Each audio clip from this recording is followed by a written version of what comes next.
Hello everyone out there in YouTube land. This is FEDEX Draconis coming with you with another toy review video. Now this week's video is the Transformers Generation Selects Deluxe Cybertronian drone. Now I have seen other reviews on this. This is basically the drone based off of the Brunt figure from War for Cybertron Siege line.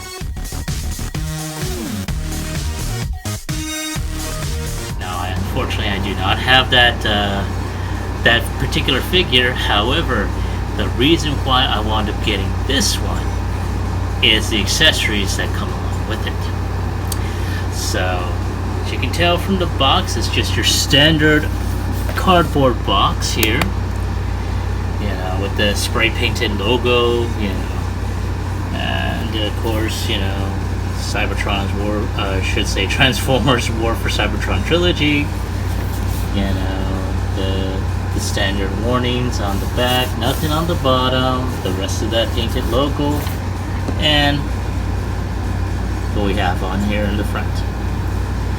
So let's go ahead and open up this this box. And let's go ahead and see, as Octobotamus is so fond of saying, let's see how cool he really is. Okay, folks, there he is, opened up.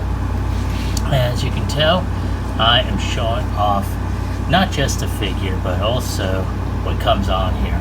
And you see some a preview of the items that come inside this box here.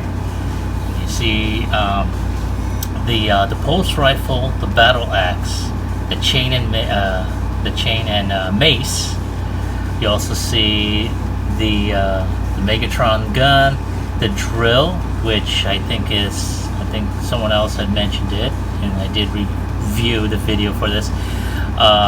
The little drill that comes from Ironhide's arm to start digging. You also see a couple of Energon cubes. You also have the radar dish that appears on Trailbreaker's form, especially in vehicle mode. You also have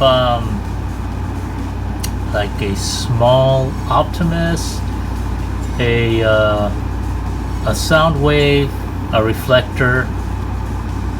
You also see gun mode Shockwave. You also see a pistol for one of the other characters. You also have Roller and a backpack, or I should say the rocket pack, which is probably from I believe it is episode 3 of the original G1 series, especially towards the end. Spoiler alert! Anyway, so let's go ahead and get both of them out of their packaging. Alright folks, there they are, or there he is, and there are the accessories. And man, that's a lot. There's even a couple of items that weren't even listed on the illustration on the box. As here you have that there, as you can tell. And I tried to go ahead and get those lined up the same way as you see it on there. The only problem is it's got front, side, and top view of roller, which I only have one roller, mind you. But based off of what I'm looking at on the box and what I'm seeing before me is a couple of extra ones, such as this pistol right here and that cage right over there. Now, normally it shouldn't really have been much of a surprise for me, but I should have gone ahead and get those set up right. There we go. But the thing about it is, you know, it's a couple of extras on there. Now, I know everyone has that for anyone that has bought this set. So, let's go ahead and see what we have here. So, as you can tell, you have Optimus's Ion Blaster, his battle axe from that battle at Sherman Dam. The mace along with the chain, again from the same episode, the battle with Sherman Dam. You also see the radar dishes right here, and apparently I got two. I was supposed to get one, but hey, I'm not complaining. That you would see on top of Trailbreaker, you know, I guess in the second episode, if memory serves me right. You also have that little drill piece, as I mentioned earlier, that Ironhide sported in the oh my goodness, in I think it is the third episode, when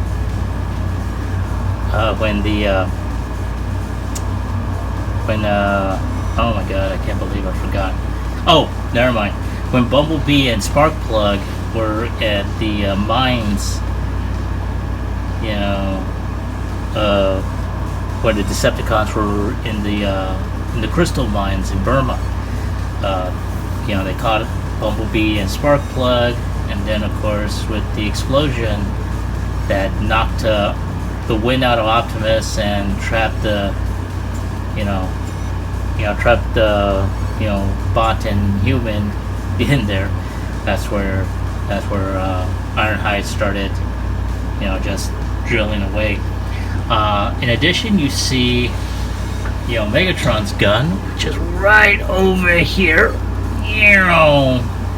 and that is a good rendition. As a matter of fact, these came separately, so, you know, boom, the little stock and barrel extension, you know, are there. You just plug that in, and there. Now I won't push it any further because I don't want this to get stuck permanently. The only thing that I wish it did have was a type of adapter to plug in the shoulder harness, you know, that it had on there. But other than that, this is pretty good. That's pretty well painted. There's also this extra weapon here. I'm not exactly sure who it belongs to, but if anyone can find out and tell me, leave it in the comment section, please. I'll get to it.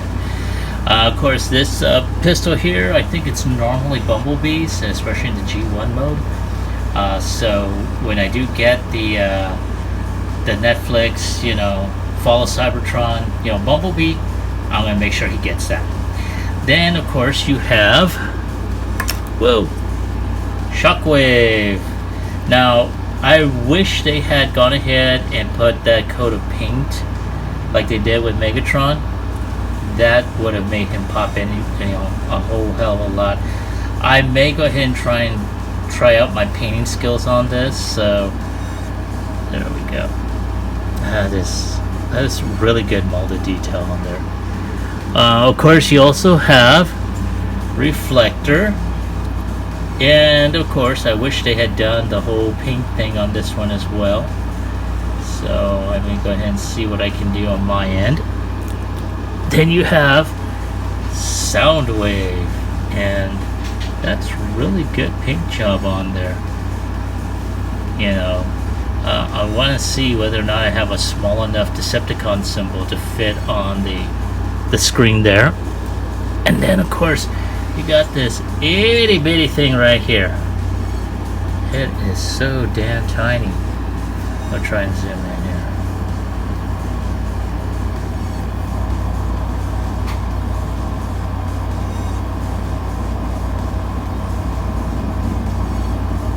I'm wondering, is that Optimus? I saw a review where someone had said that this was Optimus. Honestly, I can't tell. It is so damn tiny, it's hard to distinguish. So, if anyone knows for sure if this is actually Optimus, it looks like it. It kind of looks like he's got smokestacks on here. But yeah, just to confirm, let me know, please. I'm going to put this back over here. I'll be surprised if I don't accidentally lose it. Okay, so zooming out, and here we have the cage in which Ravage was in that one episode. Now this is Some really good black detail, and it does open up. Now, unfortunately, I don't have my Siege Ravage anymore. When I was going through my collection purge again, he wound up being one of the casualties. But I do know that the Netflix Fall of Cybertron Soundwave is coming out. He's going to have his G1 mode, but he's also going to have Laserbeak and Ravage. So this is where Ravage is going to wind up going. If you saw my review on the Fall of Cybertron Siege Ravage Laserbeak 2-pack, you'll understand why. Alright, so here we have is a plastic roller, and not too bad. Of course, he's got that clear transparent black wheels. It's kind of hollow, and other than that, it's not bad looking. And then finally we have the jetpack, which was probably used only once, in the final episode of the original G1 series, the three-parter. It does look like it's going to require some paint. I'm going to go ahead and try and tape this up, the boosters, and see about getting a Gundam marker and just painting this all up. And then, if need be, see if I can put in some sort of detail on there. But we'll see what happens. So, that would be the set here. So, give you a moment. I'm going to clear some of this out of the way. And just trying to back this up just a bit. Zoom out. There we go.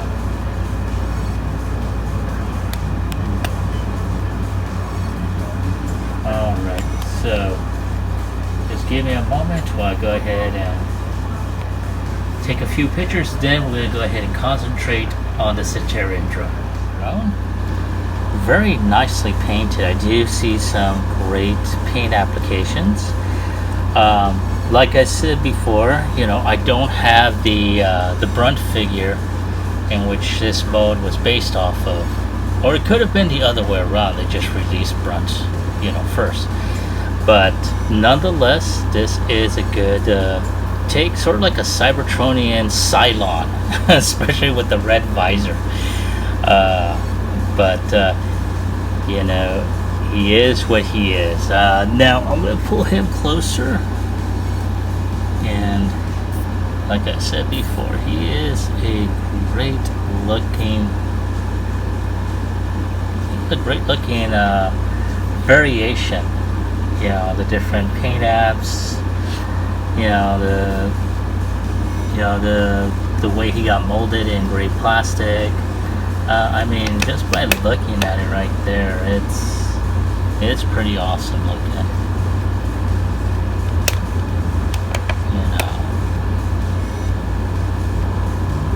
Yeah. So we're gonna go ahead and start off with articulation. He does have,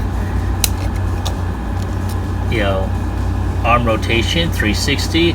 It seems like it's kind of like on a ratchet joint, because I do feel it stopped every few centimeters. He does have a bicep rotation. His arm can bend about almost 90 degrees. He does have an open claw. He does have a bit of waist rotation here. His leg can move up 90 degrees, move back almost 90 degrees. His leg can bend at 90 degrees. And he does have upper thigh rotation and down here on the knee. He does have, can kick out. Of course, whether or not he can stand. Whoa, hold on, I gotta go ahead and get a good shot on that, because that's actually awesome that he's able to do that. That's cool. Alright. So he can do a side kick right there and still hold his balance. Not many figures are able to do that. So there we go. And of course he does have ankle tilt for those dramatic poses. I'm still kind of floored over, what I wound up discovering. He's able to do a side kick. Yes. All right. So now, because he doesn't have his typical transformation, he is a type of parts former, which a lot of people kind of tend to down out about. But I grew up in the era of G1 where parts forming was the norm. Alright folks, so let's go ahead and start off with transformation. Now what we're going to do is we're going to remove this little cannon over here, put that off to the side, and go ahead and turn the arms up like so. Then we're going to go ahead and make sure that the claws are folded in. We're going to turn these arms like so. Then after that, you just snap those in. There we go, like that. You gotta push those in to the shoulders here. Now that that has been taken, I'm gonna go ahead and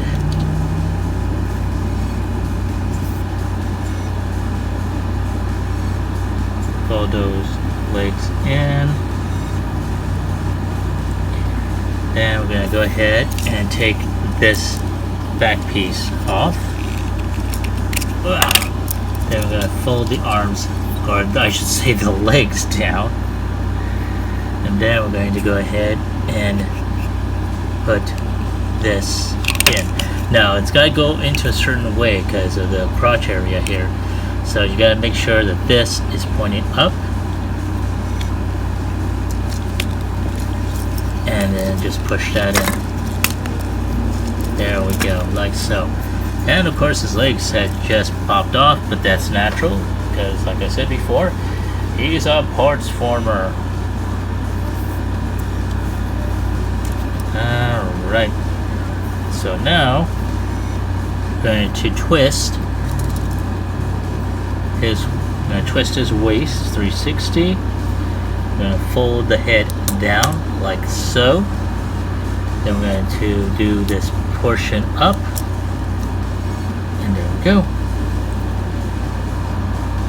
Now we're going to go ahead and pull the arms out. Wow. So all you have is this. All we have is this mode here. Now once the arms are out,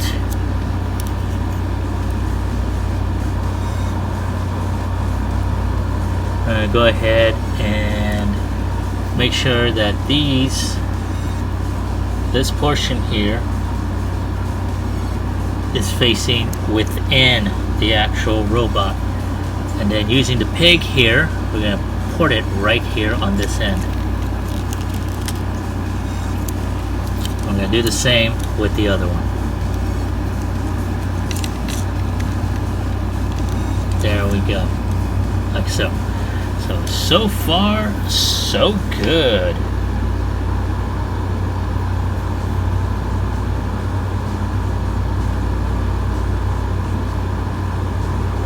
Now, there is this little peg here that's got to fold down, like so.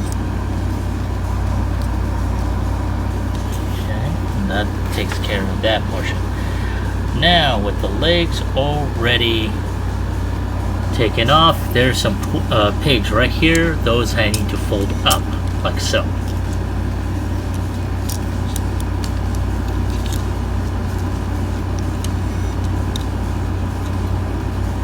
Okay, so we put that right there, and it does roll. That's pretty cool too. Now go ahead and So we're going to take this piece here, and that's going to port right here, but at the same time it's got these little pegs right here on either side, and that's going to slot in here. So hang on a sec and get that in there. There we go. So far so good. So that portion is done almost. Now all we need is this piece, and there is a little peg right here. And as you can tell from here, you see a peg and a peg and a slot, or I should say a port and a slot, and you got a peg and a tab right there. That's going to slot right in there. And now apparently this separates as well, and this part goes right in here, and this can go right in here, and there we go. Nice, not bad. Now I wish I did get print, so that way I can do a side-by-side comparison. So, whoa, sorry.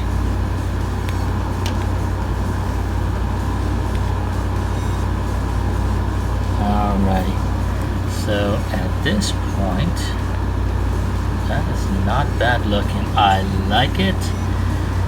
It's a good looking figure. Not bad for a parts formula, mind you. And so I'm going to go ahead and take a few shots. I'm also going to go ahead and bring in a couple of figures for some of their respective accessories. And we'll go ahead and do a size comparison as well as a final review.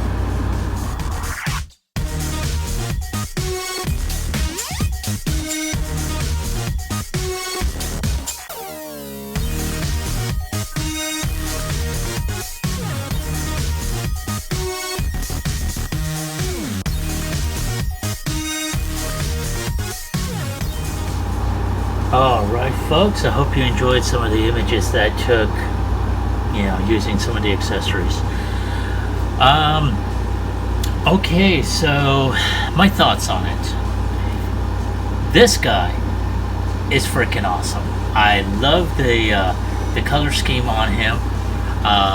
He's got the right amount of paint applications. He's basically a drone. There's no affiliation. Unlike Brunt, who's naturally a Decepticon, this one is just a drone. So I like what Hasbro did in terms of the rebold, in terms of a different color, the paint applications. It's perfect. I like it.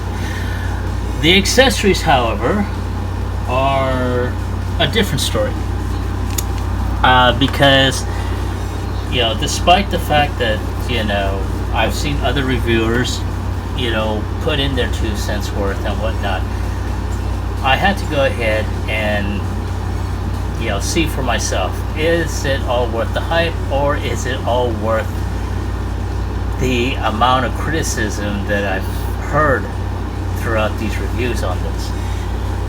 There are certain pieces, it's like I think Patriot Prime or Prime versus Prime, I'm assuming, it's one of the reviewers basically that put it down that this is a mixed bag. I think it was Patriot Prime that stated that. There are certain pieces that are good, that fit on there perfectly without any problems, and there are some that, even though they fit pretty well, there's an issue. One of them happens to be the battle axe that Optimus Prime uses. You have to position the hand in a certain way. It can't be straightforward. Not to mention the battle axe itself does not turn to where you can adjust it accordingly. So it's good and bad at the same time. Now the chain and mace that Megatron uses, I can tell you right off the bat, this is not made for the Siege version of Megatron. More than likely, it might fit the Earthrise version, but since I don't have a copy of that as of yet, because it has grown on me, I know I said I probably would not get it, but you know, shit happens. So I may wind up getting it and testing it out at that point. If it still is where it gives you issues where you can't even fit it in the hand, there has to be a way to do that. Either increase the peg hole, but then that's going to loosen that up for actual other accessories that may come along for that figure, or loosen, or not loosen, but shave off this peg, because that is thick as hell. So getting some, I want to say some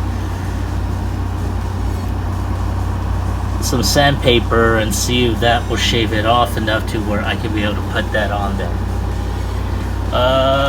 Let's see here. Among the mixed bag, this big old thing. Honestly, if they had made it to the same size as the blaster that Optimus uses for Earthrise, that would be great. But it is too big, and unfortunately I don't have like the power of the Prime's Optimus or anything like that, so I won't be able to use it. Not to mention, this peg is too big. Sorry, this peg that you put it on is still too big. So this is more than likely going to wind up dying in the bottom of the baggie that it came with. Let's see, what else? Oh yes, I really wish instead of making them like cups, they should have made them whole. Even if they are hollow, it's still preferable than this. It's like, seriously, Hasbro? Come on. Okay, this thing. This cage. It's great, I like it. Unfortunately, until I get another Ravage, it's gonna stay empty. Oh, yes. Lack of paint applications. When you have paint applications for 2 or 3 of the accessories, such as these guys. Oh, there we go. Come on. There we go. So, like, reflector, and of course, I just had them right now.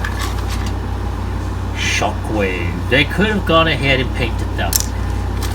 So I'm thinking Hasbro is getting, for lack of a term, they're getting fucking lazy. I mean, seriously, come on, man. You can get off your ass to actually go ahead and put in some paint applications for Soundwave and little pieces for Megatron. You can go ahead and do that, but you can't do it for the rest of it. That's a load of bullshit, man. And this is good. I like this, but it requires some paint. Again, fucking laziness. As my mom used to say, puro huevo nada. So, yeah,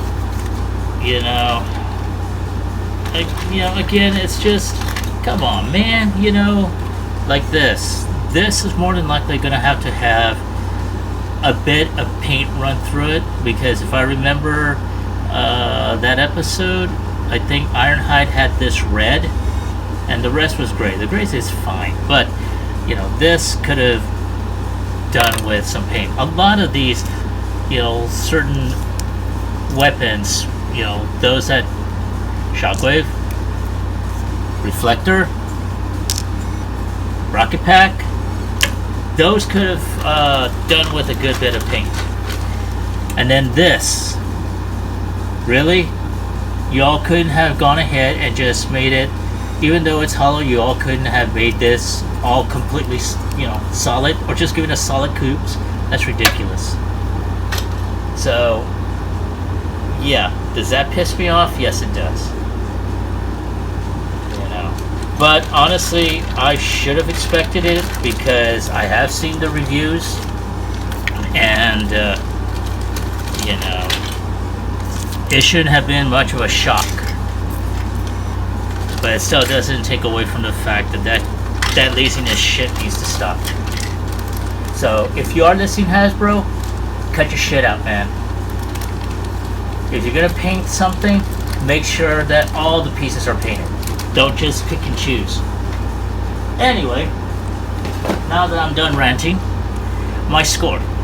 The figure for the Centurion, I want to give him a 9. He's a good figure. Yeah, he's a parts former, but again, I grew up with G1. Everything was parts forming. Get over it. The accessory kit, I'm going to give it a 5 for the very same reasons I just quoted. The lack of paint apps, certain weapon, or I should say certain accessories did not fit properly with the figures. So again, Hasbro, you listening? You need to cut your shit, man. You really do. Anyway, enough of this. I'd like to reintroduce you to the Centurion drone. And before I go ahead and leave, let me go ahead and state once again, like, share, subscribe to the channel, because every subscription helps out my channel immensely. Also, if you have any comments, suggestions, even if you just want to shoot the shit, by all means, put them in the comment section down below. If you wish to contribute to the channel, I do have information in the description, also located down below, on how you can help. I've said this throughout the past few weeks. I'm hoping to have at least 100 subscribers now. Granted, I've been doing this for almost 3 years now, and I am really disappointed at how this channel is producing, so I need some suggestions out there.